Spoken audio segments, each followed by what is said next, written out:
Chapter 1. Shards of Childhood. Evelyn.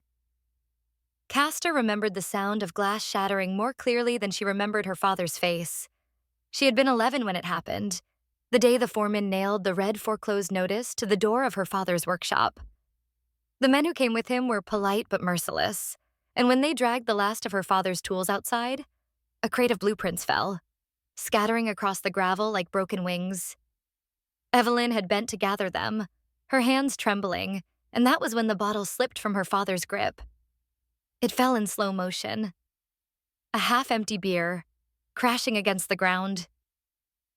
Glass splinters everywhere. Her father didn't even look down. He just stared past her at the city skyline, where the Barrington Tower gleamed in the sun like a blade. "They took everything," Daniel Castor muttered. "They always take everything."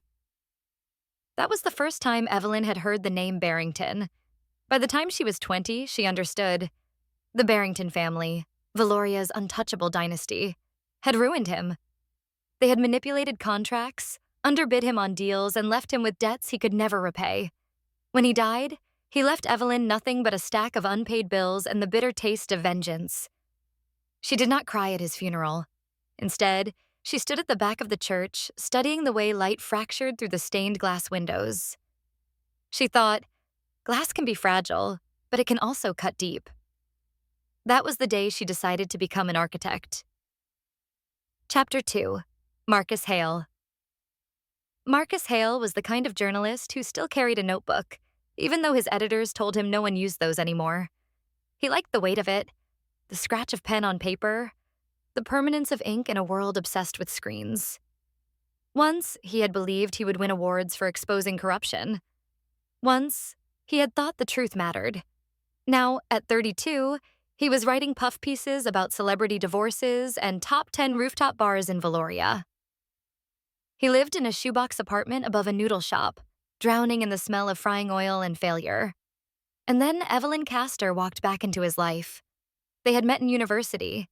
Two idealists who stayed up late arguing about art, politics, and the future of the city. She had been brilliant even then, sketching buildings in the margins of her textbooks, describing cities not yet built. Marcus had wanted to kiss her 100 times, but Evelyn had always been too focused, too sharp, as if her ambition left no room for romance. Now, years later, she sat across from him in a dim cafe, a cigarette burning low between her fingers. "I'm building something," she said, her voice low and steady. "Something bigger than any of us." Marcus raised an eyebrow. "A new project?" "A masterpiece," she corrected. Then, after a pause, "The Barringtons hired me." Marcus almost laughed. "The Barringtons? As in—" "Yes," Evelyn cut in. "Those Barringtons." She leaned forward, and for the first time, Marcus saw something in her eyes he couldn't name. Not just ambition, not just determination, something darker. "Marcus," she said softly, "if I ever disappear, promise me you'll look inside the walls." Chapter 3. The Barrington Dynasty. The Barrington estate was not a home. It was a fortress. Charles Barrington, the senator, had built his life on steel handshakes and invisible deals. In public, he was the picture of respectability. Charity galas, ribbon cuttings, Sunday mass with his wife Margaret at his side. In private, he ruled his family like a general. Margaret Barrington played her role to perfection. Immaculate dresses, diamond necklaces, a smile sharp enough to wound. She was the one who whispered into Charles's ear, reminding him who their allies were, who could be discarded, and who could be destroyed. And then there was Adrian, the golden child. Handsome, reckless, photographed on the arms of models and socialites. The papers called him Valoria's prince. What they didn't know, what only the family whispered behind closed doors, was that Adrian's taste for risk extended beyond women and champagne. He owed money to people who did not forgive debts. Together, the Barringtons commissioned Evelyn to build their crown jewel, the Glass House, a mansion like no other. A palace of mirrors and steel perched above the city, like a god watching over its domain. It would be a monument to their power. What they didn't know, what Evelyn never told them, spread the was that it would also be their prison table. the paper catching in the faint breeze from the open window. By day, she presented polite, polished versions of her designs to the Barringtons. Soaring glass walls, open atriums, sleek symmetry. But by night, she added layers invisible to the eye.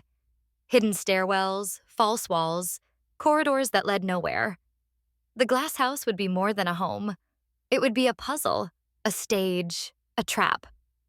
Her assistants thought she was eccentric when she ordered unnecessary partitions, when she sketched vents that twisted at unnatural angles, but none of them questioned her too closely.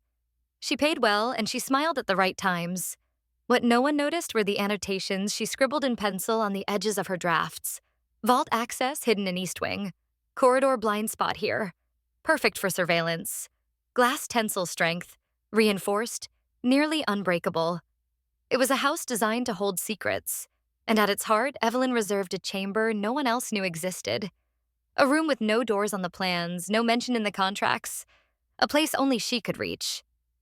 She whispered to herself as she worked, almost as though speaking to her father's ghost. They took everything from you. I'll take everything from them. Chapter 5. Marcus's Doubts. Marcus stared at Evelyn's words scribbled in his notebook. If I ever disappear, look inside the walls. He couldn't shake the unease he felt since their cafe meeting. She had always been intense, but this was something else. There had been a coldness in her eyes, a hunger he didn't recognize. Later that night, he sat in his cramped apartment listening to the city outside. The sirens, the laughter of drunks, the rumble of trains. He opened his laptop and began searching the Barringtons. He already knew the surface story. Senator Charles Barrington, a champion of the people, spearheading infrastructure reform. Margaret, patron of the arts. Adrian, the darling playboy. Their portraits were everywhere, on billboards and glossy magazines, smiling, perfect. But Marcus had been a journalist long enough to know that a smile could hide rot. He dug deeper. Rumors of shell companies. A construction contract awarded under suspicious circumstances. A lawsuit quietly settled. Pieces that didn't fit. Shadows where there should have been light. He leaned back, rubbing his eyes. For the first time in months, his pulse quickened. Maybe Evelyn was right. Maybe there was a story here. A real story. Chapter 6. Margaret Barrington. Margaret Barrington examined herself in the mirror of her dressing room, a necklace of black pearls clasped around her throat. She studied her reflection the way one might study a battlefield map. Every detail had to be perfect. The Barringtons would not survive on Charles's politics alone. It was her task to make sure their family looked untouchable, flawless, divine. The glass house, when finished, would be their legacy, a monument for future generations. But in private, she despised Evelyn Castor. The architect was brilliant, yes, but too bold, too young, too unafraid of them. Margaret had seen the way Evelyn's eyes lingered in meetings, not with awe, but with calculation, as though measuring the Barringtons like a problem to be solved. Watch her, Margaret told Charles one evening. She doesn't fear us. That makes her dangerous. Charles laughed. She's a girl with a pencil. We own her. But Margaret wasn't convinced. Later, when Evelyn came for a late meeting, Margaret noticed her fingers, smudged with graphite, trembling ever so slightly as she rolled out her blueprints. Margaret leaned forward and whispered, low enough only Evelyn could hear. You know what happens to people who dig too deep into our affairs, don't you? For a fraction of a second, she expected Evelyn to flinch, to avert her gaze. Instead, Evelyn looked up, her lips curving into the faintest smile. I know, she said softly. Do you? Margaret's stomach twisted, though she didn't show it. That night, she could not sleep. For the first time in years, she dreamed of broken glass. Chapter 7. Adrian Barrington. Adrian Barrington woke with a pounding head and an unfamiliar woman in his bed. He couldn't remember her name. Clara, maybe, or Chloe. The curtains were drawn against the morning sun, but his phone vibrated relentlessly on the nightstand. He groaned, shoved the woman's arm aside, and checked the screen. 17 missed calls. The first were from his mother. The last few were from numbers he recognized all too well, numbers that belonged to men who never left voicemails, because their kind didn't need to. Adrian sat up fast, nausea rising in his throat. The debt was due. He had thought he could gamble his way back to even. A little blackjack, a little baccarat. The casino owners were old family friends, after all. But he had underestimated the other side of Valoria, the side that ran deeper than glittering clubs and champagne flutes, the side that snapped bones when bills weren't paid. He rubbed his face, trying to think. His father could never find out. Neither could Margaret. If they did, he wasn't just a disappointment. He'd be an expendable liability. And then, like a cruel joke, his phone lit up with a new message. Just 2 words. Tonight. Cash. Adrian threw the phone against the wall, but it didn't shatter. He stared at the unbroken screen, at his reflection in the glass. He looked like a prince still, but he knew the truth. Princes bled like everyone else. Chapter 8. Ghosts of Steel and Glass. The construction site of the glass house was alive with noise. Hammers ringing, welders sparking, trucks rumbling. Evelyn walked among the workers in her hard hat, clipboard in hand, issuing instructions in clipped tones.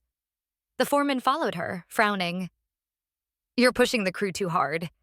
Some of these changes don't even make sense. Reinforcing walls that don't need reinforcement, adding vents that don't go anywhere. They go somewhere," Evelyn cut in. The foreman scowled. "And the missing inventory?